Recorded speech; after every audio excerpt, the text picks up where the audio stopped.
Hi everyone, my name is Alexander Zalivako, and I'm the founder of From A to Z law firm.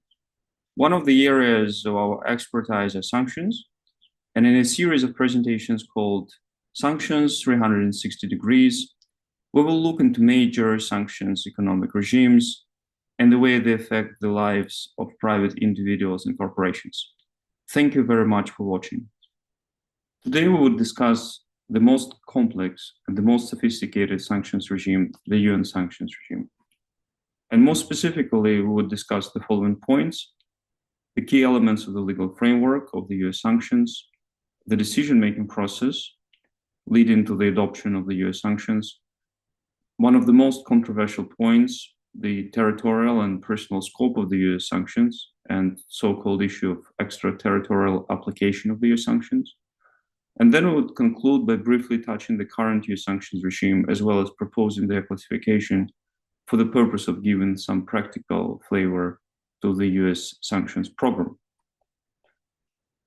The US sanctions have to be legally based on the Act of Congress, and the relevant Act of Congress, which would be typically used by the US president to deploy economic sanctions, is the International Emergency Economic Powers Act, which would be today the main legal framework within which the UN sanctions are adopted. This act permits the US president to deal with unusual or extraordinary threat, which the US president identifies for the purpose of the introduction of the relevant regime.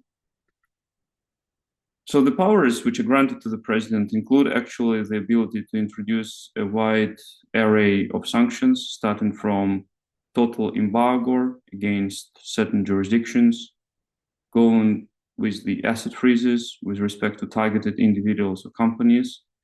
And as the relevant powers were recently deployed with respect to Russia, the regimes evolved even towards more nuanced so-called sectoral sanctions, when specific categories of transactions are prohibited with respect to certain corporations. For the purpose of using the sanctions, the US president has to declare the national emergency, and then to declare that the sanctions are necessary for the purpose of dealing with that national emergency.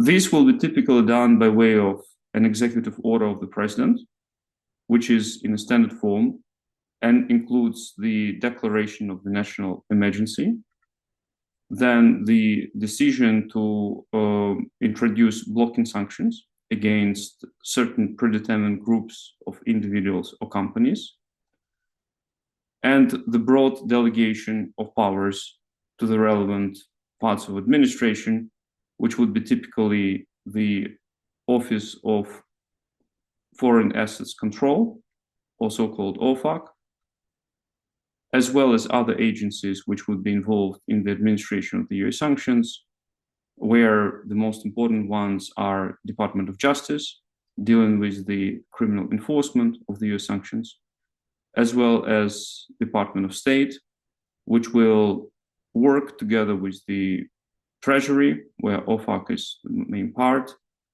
for the purpose of political implementation of the US sanctions. So in addition to setting out the blocking regulations, the order will also provide for the categories of persons which may be potentially subject to the US sanctions. And in this way, it's very similar to the EU regulations, where the same principles would be observed. Very rarely, the executive order itself will have the list of persons subject to the US sanctions. Although there are certain exceptions when the designations were made in the order itself. The most notable recent designation would be the US sanctions imposed against International Criminal Court, where the prosecutor is named by the US president in the executive order itself. This, however, is not a typical way of how the order is structured. As I mentioned, the purpose of the order is serve as a general framework for the subsequent implementation by the agencies, and most notably OFAC.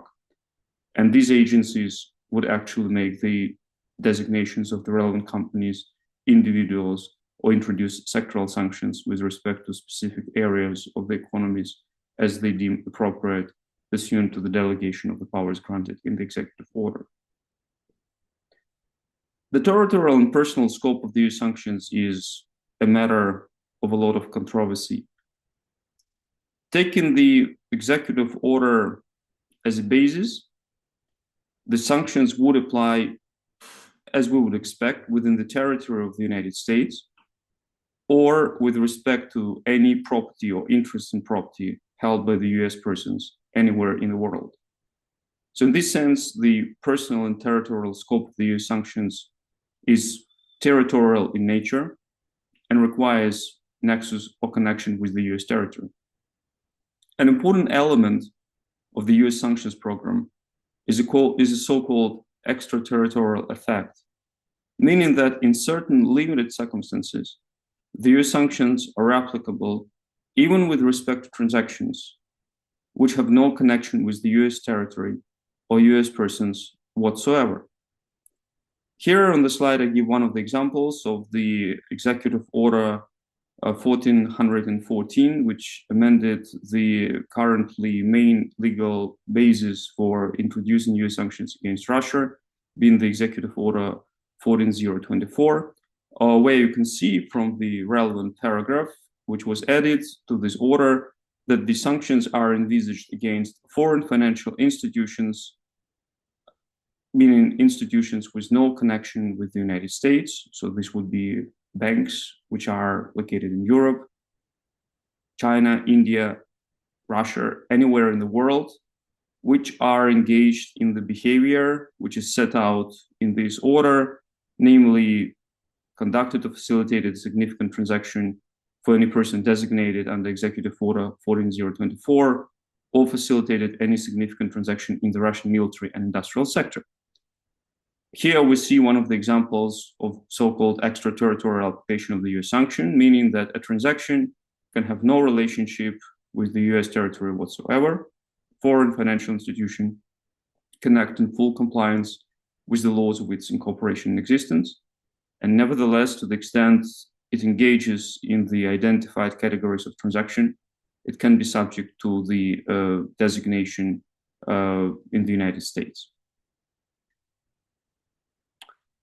Currently, OFAC administers over 30 sanctions regimes. They are all available on the OFAC website. These are quite comprehensive regimes, many of which have been running for many years, if not many decades. For example, the sanctions regime against Cuba or Iran are by now in operation for more than 50 years.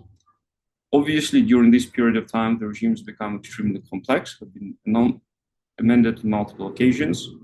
So what is very helpful is that with respect to the most complex and the most comprehensive regimes, OFAC publishes so-called sanctions brochures, which includes a helpful summary of the relevant provisions and restrictions, which the personal operators and private individuals have to be aware of. So these brochures serve as a helpful starting point whenever you would like to address the risk of US sanctions compliance. US sanctions are probably the oldest and the most extensive autonomous, meaning not UN-based sanctions regimes in the world. And for that reason, like many other regimes, they, although gradually transition from comprehensive embargo-based sanctions, as was the case with the sanctions introduced against, for example, Cuba, following the revolution in the 50s, towards more targeted, more individual-based sanctions, as we see in the current sanctions programs administered by the United States. Nevertheless, as we saw from the structure of a typical executive order, the US targeted sanctions would typically be blocking asset freeze sanctions, although applicable to individuals or companies, rather than to the entire states or particular territories. The idea of more limited, so-called sectoral sanctions, whereby specific individual transactions would be prohibited rather than the entirety of assets of the targeted individuals are blocked, is a relatively new phenomena, which was for the first time deployed by OFAC with respect to the Russian sanctions program, and was mainly driven by the importance of the targeted corporations and financial institutions for the purpose of world economy and international finance. Having said this, the main features of the programs being leaned towards blocking sanctions applicable to the individuals and companies remains the main feature of the UN sanction program. I hope that you found this presentation useful and hope to see you during the next presentations. Thank you very much for watching.